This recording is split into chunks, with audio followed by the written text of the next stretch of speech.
Mitra, masih terus kita lanjutkan untuk konsultasi agama bersama Lembaga Amal Mujahidin ya. Baik Mitra Muslimin, untuk kesempatan kali ini ada sudah yang bertanya lewat SMS ya, dari Rere ya. Mengatakan demikian, Ustadz, cari jodoh apakah harus wanita yang berjilbab? Tapi kalau akhlak dan hati nurani dari yang berjilbab kurang baik, kan juga jadi susah. Yang penting kan hatinya, dan biasanya mudah diajak untuk kebaikan. Wah, ini jilbab apa hati, Ustaz? Dari mungkin ini cari jodoh ini lagi ya. Iya, jadi yang pertama yang diperhatikan adalah tampilan luar itu kan ya. Tampilan luar ya. Itu kan tampilan luar kan ya. Jadi bagaimana kita bisa mengukur orangnya baik atau tidak ya. Jadi yang pertama adalah ini orangnya berjilbab dari sisi zahir ya, dari sisi zahir. Tapi tidak berhenti sampai di situ ya. Jadi kan nanti kan ada biodata ya.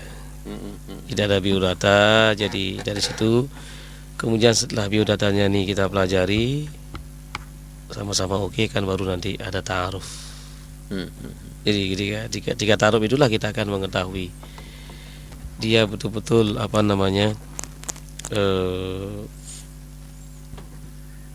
tulus sebagaimana tampilan luarnya, atau juga atau mungkin berbeda tampilan luar dengan tampilan dalam.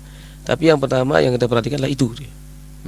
Iya, tampilan luar. Mazhar luarnya ini yang pertama kita perhatikan. Iya. Jadi bagaimana kita bisa mengatakan bahwa agama itu baik dia pakai jilbab? Enggak mungkin. Jilbab ini wajib. Iya, Ustaz. Wajib. Wal yadribna bihumurihinna ala juyubihinna.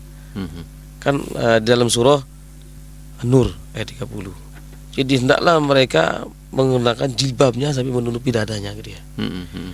Kemudian di dalam surah Al-Ahzab Allah Subhanahu wa ta'ala berfirman,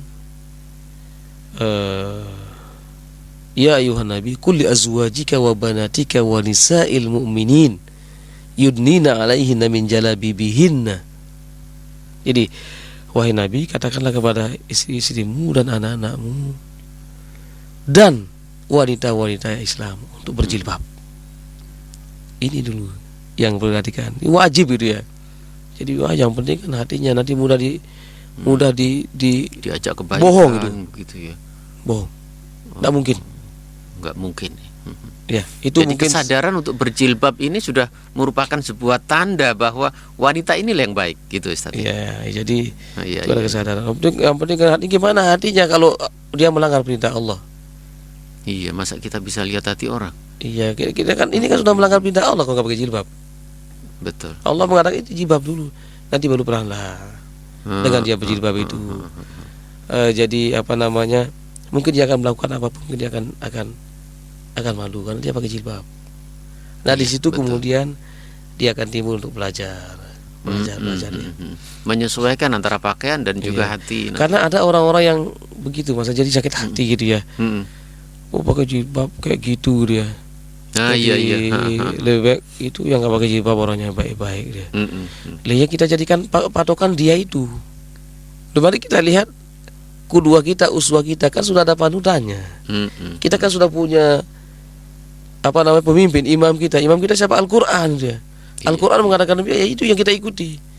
Kemudian bagaimana tingkah pola laku manusia itu udah biarkan saja mereka itu. Yang penting saya tidak, gitu ya.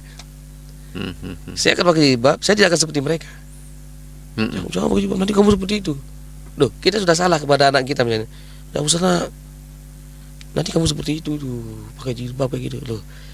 Dia tidak sadar bahwa ini perintah Allah ya. Perintah Allah, dan dia ini kan ini anak saya ini. Enggak sama anak saya karena itu. Kenapa kalau kita melarang anak kita kadang-kadang? Enggak usah pakai jilbab. Kayak itu nanti kolot. Kayak itu nanti begini dia. Iya. Itu kan kadang ada orang tua yang mengatakan seperti itu kepada anaknya. Nanti enggak laku dan lain sebagainya dia.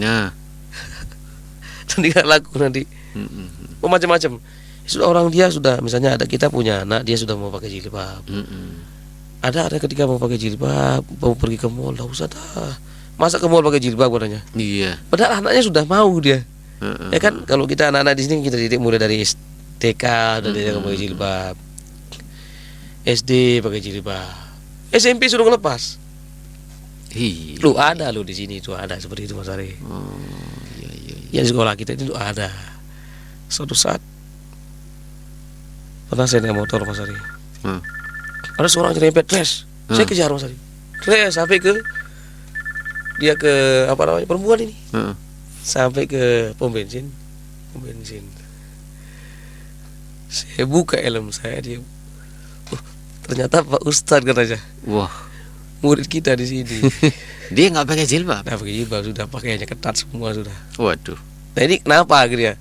Ini kan rumah tangga, mungkin di rumahnya tidak sebagaimana di sekolahan. Kita sudah berusaha sekolah ini bagaimana supaya anak itu terjaga.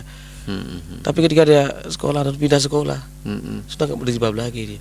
Kenapa? Karena ini dari sisi keluarga nggak mendukung, keluarga nggak mendukung, juga apa namanya nampaknya pelajaran-pelajaran yang didapatkan ya berlalu begitu saja gitu. Itu bukan karena sama aja orang jilbab nggak jilbab kayak begitu juga katanya. Ada orang yang juga ngomong bahwa yang penting kan saya menjilbabi hati saya. Gimana jilbab hati? Kalau kita nggak berjilbab, kalau kita nggak gitu, Allah kan mengatakan Allah nggak mengatakan jilbabi hatimu, tapi jilbabi kepalamu sampai dadamu itu Allah perintah Allah begitu kan? Iya. Wal yadribna bi khumurihinna ala juyubihinna, bukan dalam hati. Nanti dia. Tapi kalau sebagaimana tadi, kalau saya anjurkan kalau mau jadi jodoh adalah yang pertama mazhar luar, tampilan luar. Oh ini jilbab. Itu yang pertama kali yang kita perhatikan, baru nanti yang lain-lain. Iya. Kalau kita mikir ya dari mana kita tahu ya Ustadz ya hatinya baik dan tidak ya. Kalau tampilan luarnya juga buruk Ustadz. Iya.